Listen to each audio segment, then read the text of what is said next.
बच्चे गद्य शिक्षण में पूरी रुचि लें। गद्य शिक्षण का सबसे पहला गुण या विशेषता होती है वो होता है, कल्पनाशीलता होती है, उसकी रचनात्मकता होती है और उसको प्रभावी रूप से बनाने के लिए, बढ़ाने के लिए, इस शिक्षण को प्रभावी करने के लिए हम लोग TLM का प्रयोग करें, उसमें रचनात्मकता लाने के लिए विभिन्न प्रयास करें। नाटकीयता का गुण हम ला सकते हैं, बच्चों को अभिनय के द्वारा विभिन्न पात्र उनको बनाएं और उस शिक्षक को चाहे कहानी है, चाहे नाटक है, चाहे एकांकी है, वो और भी ज़्यादा प्रभावी ढंग से बच्चों को समझ में आएगी। तो इस तरह की बातें जो इस प्रशिक्षण के माध्यम से भाई सुरेंद्र जी ने बताई, वो वाकई हम कक्ष में जाकर उनका वहन करेंगे, उनको व्यवहारिक रूप में प्रयोग करेंगे। अगला सेशन भाई धीरेन्द्र जी ने लिया था और उन्होंने हमें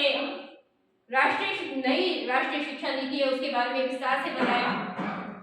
कि 34 वर्षों के ढांचे को परिवर्तित करके जो नया ढांचा बनाया है, जो नई शिक्षा नीति बनाई है, वो बच्चों के लिए वास्तव में बहुत ही शुभ संदेश लेकर आई है, जिसमें बहुत से आमूलचूल परिवर्तन किए गए हैं।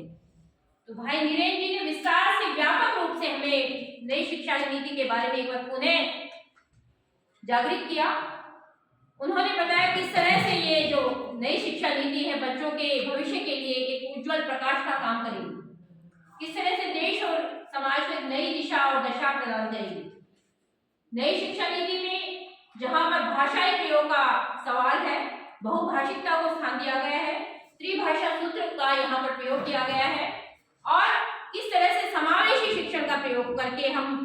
बच्चों को उनके सर्वांगीण विकास में हम अपना योगदान दे सकते हैं। नई शिक्षा नीति में इस तरह की बहुत सारी बातें हैं